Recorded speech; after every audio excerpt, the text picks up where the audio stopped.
Shalom umat Tuhan dimanapun kita berada. Pada saat ini kita kembali mempelajari pelajaran sekolah sahabat kita yang berjudul Kamu Ada di Sana. Kita akan pelajari pelajaran begitu indah, namun sebelumnya mari kita sama-sama berdoa.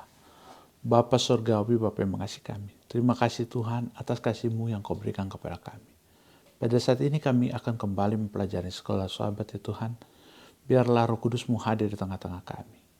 Dan biarlah apa yang kami dapat pelajari dapat menjadi kekuatan bagi kami untuk menjadi kemuliaan bagi nama Tuhan. Engkau hadir di tengah-tengah kami. Biarlah Engkau menyertai hamba-Mu. Apa yang hamba-Mu katakan hanyalah sesuai dengan kehendak-Mu. Karena doa ini kami serahkan dalam nama Yesus sama kami. Amin. Kamu ada di sana. Ada apa dengan pernyataan kamu ada di sana? Kita akan lihat di dalam Yosua 24 ayat 1 yang berkata, kemudian Yosua mengumpulkan semua suku orang Israel di Sikem. Di Sikem. Sikem adalah satu tempat pertemuan yang pertama kali yang Abraham pertama kali datang sana dan membuat penyembahan kepada Tuhan. Dan pada saat ini bangsa Israel dikumpulkan di Sikem. Untuk apa Yosua mengumpulkan bangsa Israel di Sikem? Dia panggil para tua-tua orang Israel, para kepalanya, para hakimnya, dan para pengatur pasukannya, lalu mereka berdiri di hadapan Allah. Kita akan lihat, ini hanyalah pengulangan perjanjian antara Allah dengan Israel. Yang pertama kali Allah dengan Abraham. Baru berikutnya Allah dengan Israel dipimpin oleh Musa. Dan saat ini Yosua mengulangi lagi. Allah memanggil orang Israel untuk mengadakan perjanjian. Kita akan lihat untuk apa.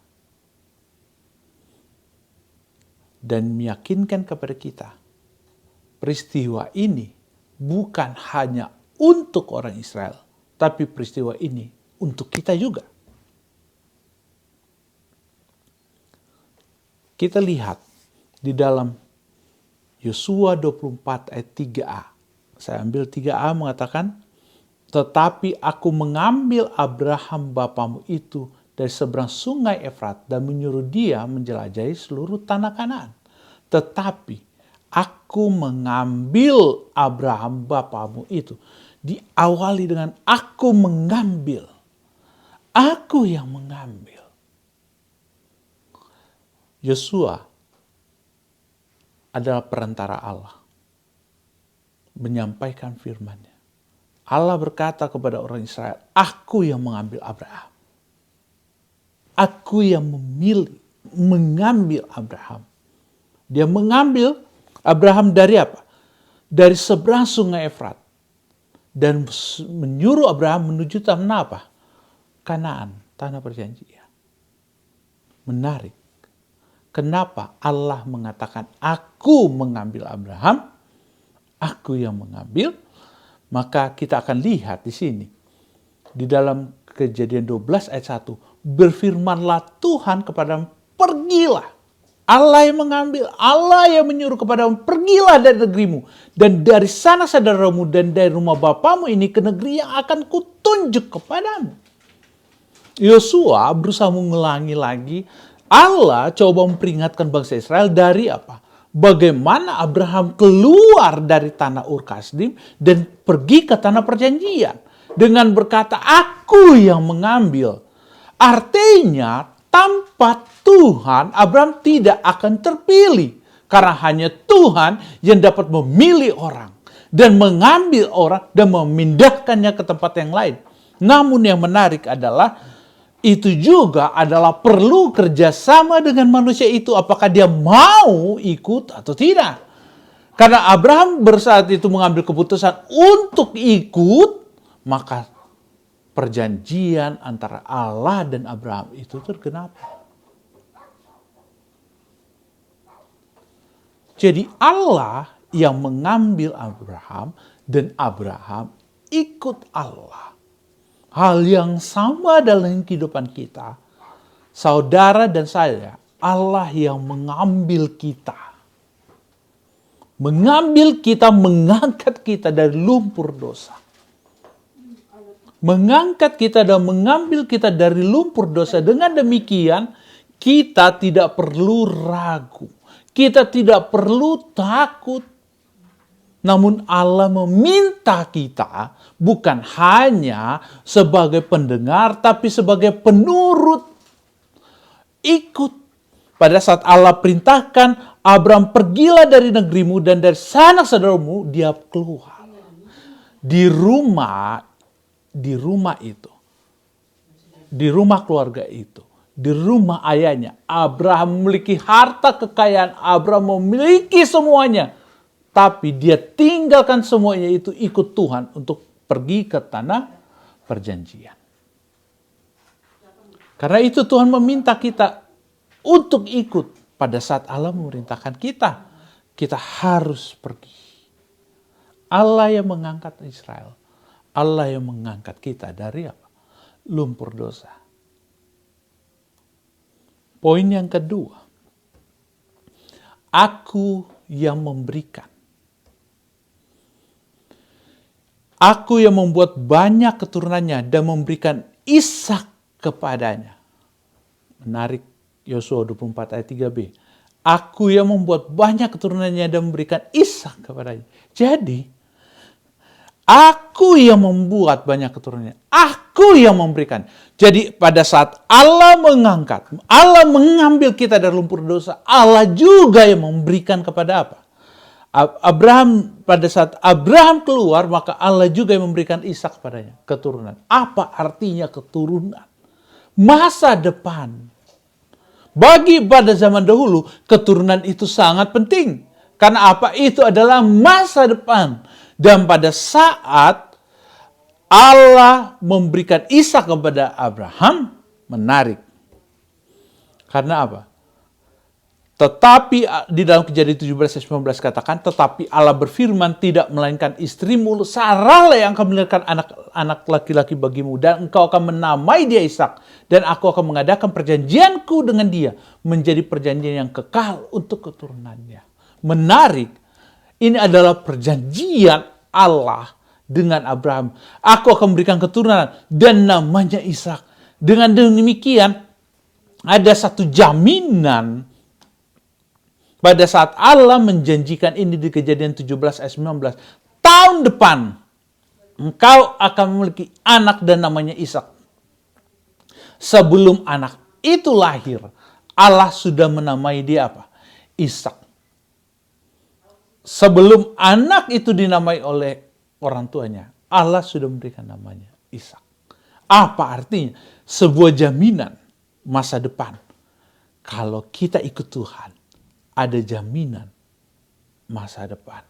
Karena Allah yang memberikan. Nah, menarik. Semakin menarik. Pelajaran kita berikutnya mengatakan, aku juga yang mengutus dan menulai. Yosua 24 ayat mengatakan, lalu aku mengutus Musa serta Harun dan menulai Mesir. Seperti yang kulakukan di tengah-tengah mereka. Kemudian aku membawa kamu keluar. Aku yang mengutus Musa. Aku yang menulai Israel, Mesir. Dengan demikian kita tahu, bangsa Israel pada saat itu sudah generasi berikutnya. Mereka tidak pernah mengalami pengalaman di Mesir. Tapi mereka sudah mendengar. Namun diulangi oleh Yosua. Aku yang mengambil Musa dan Harun. Aku yang mengutus mereka. Untuk mengangkat mereka. Mengangkat engkau. Dari lumpur penindasan dosa. Hal yang sama. Itu terjadi kepada kita. Bila pada zaman itu ada penindasan Mesir. Maka kita saat ini sedang tertindas oleh dosa-dosa kita. Namun kita dapat dilepaskan. Karena Allah telah mengutus Yesus bagi kita. Mengutus anaknya yang tunggal bagi kita. Dan kutuk dosa itu diangkat oleh Yesus. Ditimpakan pada Yesus itu sendiri.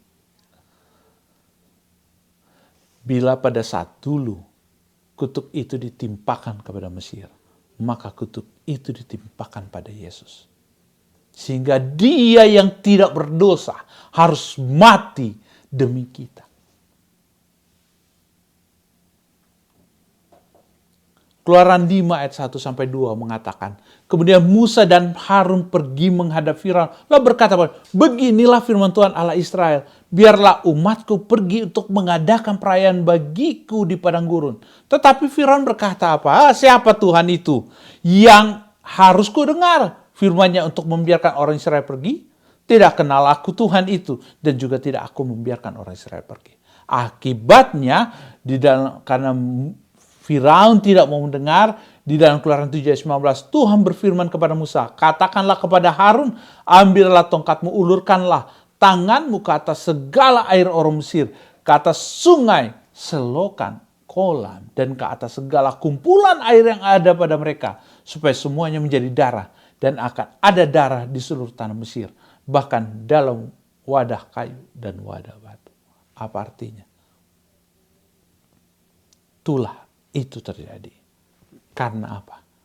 Penolakan terhadap Allah. Pada saat Adam dan Hawa jatuh dalam dosa, penolakan terhadap Allah itu terjadi dalam diri manusia. Karena mereka ingin jadi sama seperti Allah. Karena mereka adalah Tuhan bagi dirinya sendiri. Dan itulah itu terjadi. Hal yang sama bagi kita pada saat ini. Bila kita menolak kasih karunia Tuhan, maka kita pun akan menerima tulah itu. Karena rahmat itu hanyalah melalui Kristus. Hanya Kristus yang dapat memberikan kepada kita keselamatan. Hanya melalui Dia. Tidak ada yang lain. Karena tulah itu ditimpakan kepada Kristus. Dan Kristus menanggungnya di Kalvari. Poin keempat, aku yang mengeluarkan.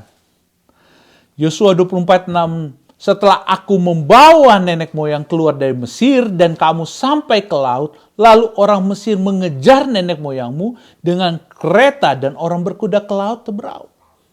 Dan apa yang terjadi? Hal itu harus menjadi tanda pada tanganmu dan menjadi lambang di dahimu. Sebab ada kekuatan tangan Tuhan membawa kita keluar dari Mesir. Jadi, Tuhan yang membuat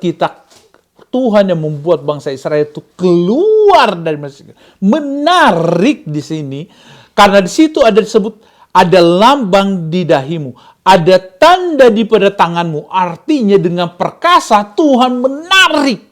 Dengan perkasa Tuhan menarik orang Israel dari perbudakan di Mesir. Dengan perkasa Tuhan menuntun orang Israel keluar dari Mesir. Karena tanda artinya dengan kekuatan Tuhan memaksa mereka untuk keluar dari Mesir. Dari perbudakan Mesir. Dengan didahi Tuhan menuntun. Artinya tanda di tangan, tanda di dahi, artinya dengan dipaksa, dengan apa? Dengan apa? Dengan penurutan. Apa artinya? Allah memberikan dengan kuat, dengan perkasa. Dia melepaskan apa? Orang Israel. Karena Firaun tidak mau melepas. Firaun tidak mau melepas. Dan pada saat dilepaskan orang Israel, buktinya bangsa Israel dikejar lagi. Mesir kalau hanya mengejar bangsa Israel, memastikan bangsa Israel itu kembali jadi budak, Firaun turun tangan sendiri. Dan apa buktinya? Dalam kitab Mazmur, Firaun mati di laut mati. Kita melihat tangan Tuhan yang perkasa melepaskan kita dari dosa kita. tangan Tuhan yang perkasa yang dapat mengeluarkan kita dari setiap permasalahan kita. Jangan ragu terhadap Allah kita. Jangan pernah takut dan gentar. Karena yakinlah kita memiliki Allah yang perkasa yang dapat mengeluarkan kita dari lumpur dosa. Poin kelima, aku yang membebaskan. Yosua 24 ayat 7. Sebab ia berteriak-teriak mereka kepada Tuhan, maka diadakannya gelap antara kamu dan orang Mesir itu. Dan didatangkannya air laut atas mereka sehingga mereka diliputi. Dan matamu sendiri telah melihat apa yang kulakukan terhadap Mesir. Sesudah itulah kamu diam di padang gurun. Jadi apa? Di hadapan bangsa Israel pada waktu bangsa Israel keluar, orang Mesir dilemparkan ke laut. Dan itu dibuktikan di dalam Mazmur 136 ayat 15. Dan aku mencampakkan Firaun dengan tentaranya ke laut Teberau. Bahwasanya untuk selama-lamanya kasih setianya. Karena kasih Tuhan kepada orang Israel. Melepaskan orang Israel dari apa? Kejaran Firaun. Aku yang membebaskan. Aku yang mengeluarkan. Aku juga yang membebaskan. Aku juga yang membebaskan. Apa artinya? Allah sanggup mengeluarkan. Allah juga sanggup membebaskan kita dari setiap masalah kita. Allah sanggup mengangkat kita dalam berdosa. Allah sanggup mengeluarkan dari permasalahan dan membebaskan kita dari masalah kita. Poin ke-6. Aku yang membawa. Aku membawa kamu ke negeri orang Amori yang didiami di seberang sungai Yordan. Dan ketika mereka berperang melawan kamu, mereka kuserahkan ke dalam tanganmu. Sehingga kamu menduduki negerinya. Sedang mereka kupunahkan dari depan kamu. Menarik. Aku yang membawa. Artinya bukan hanya melepaskan, tapi Allah memimpin orang Israel sampai ke tanah perjanjian. Dan di hadapan orang Israel, Allah memusnahkan bangsa-bangsa.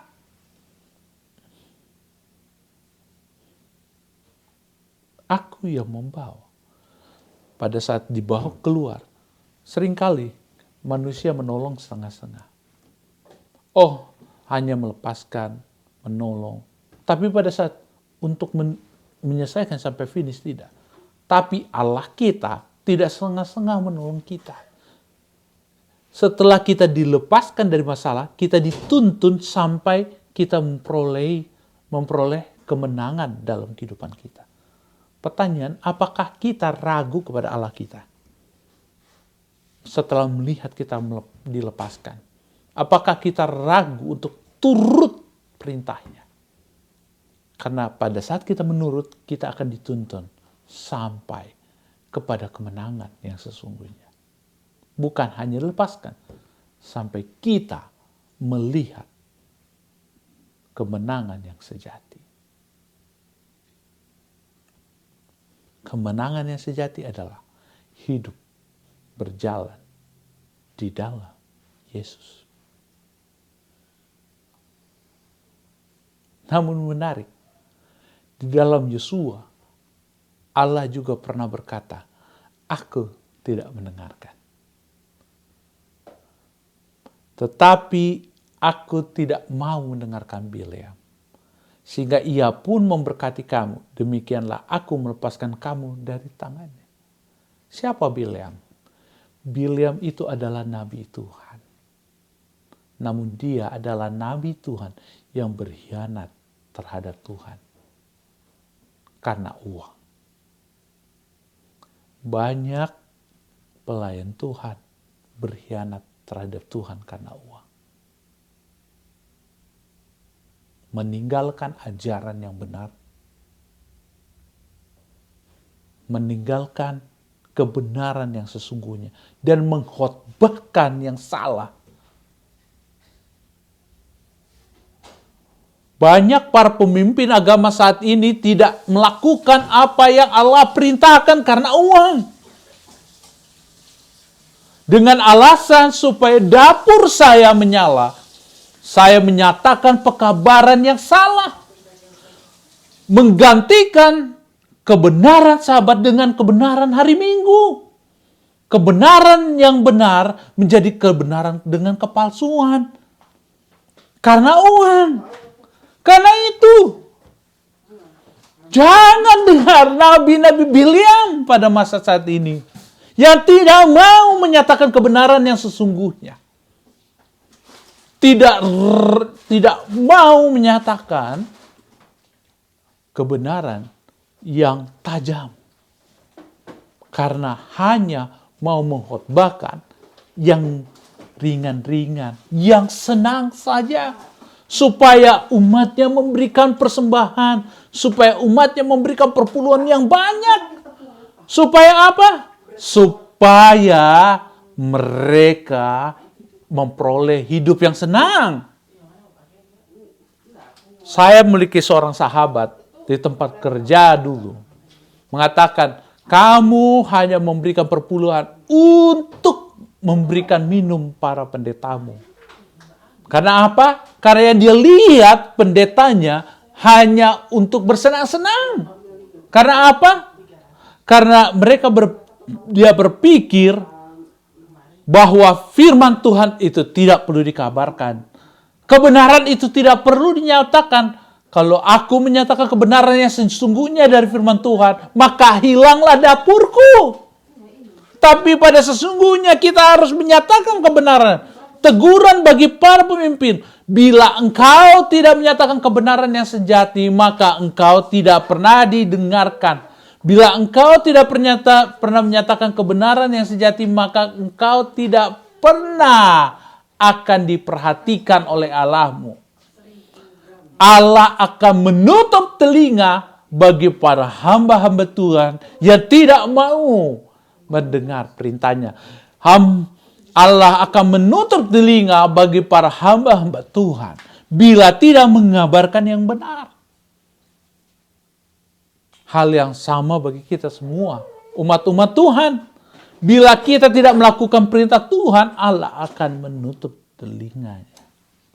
Dan bila kita melakukan yang jahat, Allah akan menutup telinganya. Poin ke-8. Aku yang berperang. Yosua 24 ayat 12. Ketika aku melepaskan tabuhan mendahului kamu dan bintang-bintang ini menghalau mereka dari depanmu. Seperti kedua raja orang Amori itu. Sesungguhnya bukan oleh pedangmu dan bukan oleh panahmu. Aku yang berperang. Yosua kata, Allah mengatakan, aku yang melepaskan tabuhan. Aku yang berperang. Apa itu melepaskan tabuhan? Pada saat mulai berperang, itu akan apa? Melepaskan apa? Tabuhan. Dia memukul. Ada satu pasukan yang akan untuk dipersiapkan untuk memukul genderang perang. Artinya perang akan dimulai pada masa saat itu. Maka pada saat itu dikatakan, aku yang melepaskan tabuhan. Apa artinya? Aku yang membuat genderang perang. Dan aku yang berperang lebih dulu, bukan kamu. Kalau dengan demikian, kalau Allah yang berperang untuk kita, apa yang kita perlu ragukan? Apa yang perlu kita takutkan? Mari nyatakan kebenaran kepada orang di sekitar kita. Jangan ragu, jangan takut. Bila saat ini kita berkata, pada saat ini waktu kita semakin singkat, Tuhan mengatakan jangan ragu. Kamu tahu bahwa aku yang berperang bukan engkau. Kita hanya menyatakan pekabaran dan Allah yang akan menyelesaikan. Aku yang memberikan. Yosua 24 ayat 13 katakan, aku yang, poin ke-9, aku yang memberikan.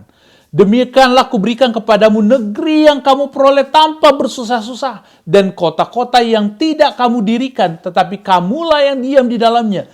Juga kebun-kebun anggur dan kebun-kebun zaitun yang tidak kamu tanami. Kamulah yang makan hasilnya. Pertama, Allah yang memberikan bangsa Israel untuk lepas dari apa? Dari penjajahan. Tapi Allah juga tidak sampai di situ. Allah juga yang memberikan bangsa Israel untuk menduduki kota-kota yang Tuhan telah berikan.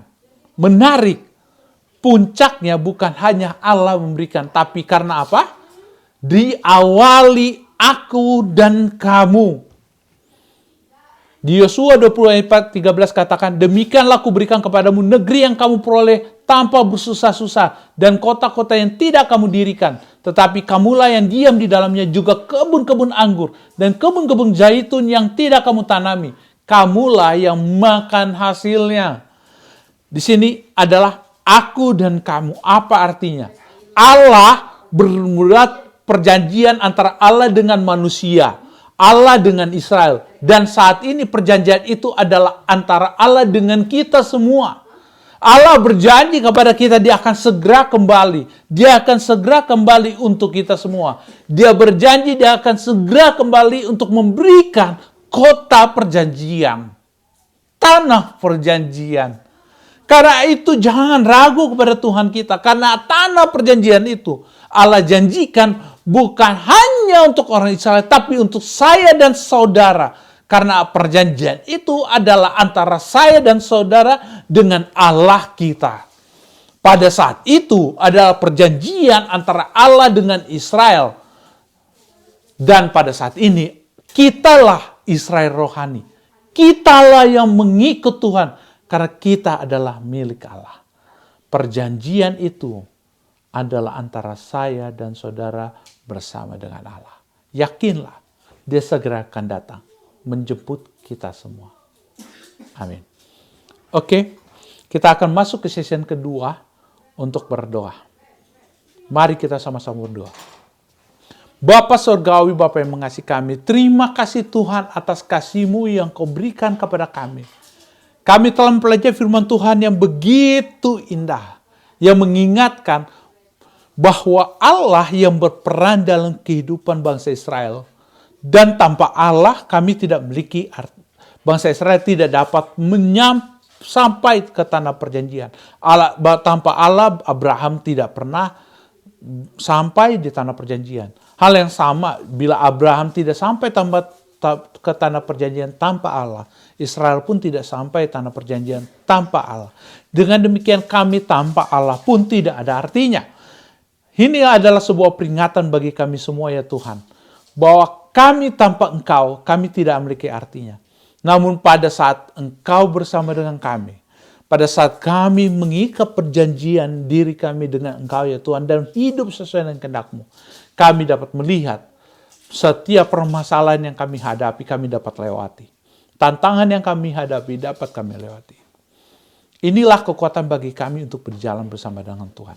Pada saat ini ya Tuhan, kami juga berdoa ya Tuhan, untuk Pendeta Stephen Rantung, bersama dengan juga keluarga.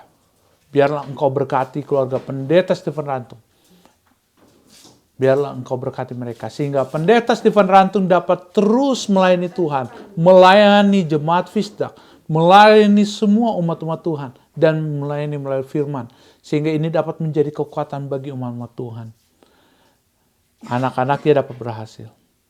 Ini semua hanyalah untuk kemuliaan bagi nama Tuhan. Hamba-Mu juga berdoa untuk keluarga Pendeta Alex Rantung. Berkat yang sama Engkau menyertai keluarga Pendeta Alex Rantung di masa tuanya. Engkau berikan kesehatan, kekuatan dari surga, sehingga dapat terus melayani Tuhan, jadi alat untuk kemuliaan bagi nama Tuhan. Hamba-Mu juga berdoa untuk saudara-saudara kami yang berada di Fisda. Pimpinan Tuhan, penyertaan Tuhan akan selalu menjadi bagian mereka. Kasih Tuhan akan selalu menjadi bagian mereka. Sehingga mereka dapat terus melayani Tuhan. Menjadi alat Tuhan untuk kemuliaan bagi nama Tuhan. Hamba-Mu pada saat ini berdoa untuk Kasanti Rahab ya Tuhan. Biarlah Engkau juga menyertai dia. Berikan dia kesehatan yang berasal dari sorga. Hamba-Mu juga berdoa ya Tuhan untuk adik kami Sandra Harahap. Biarlah Tuhan bersama dengan dia. Engkau selalu mengingatkan dia untuk kembali datang kepada Tuhan.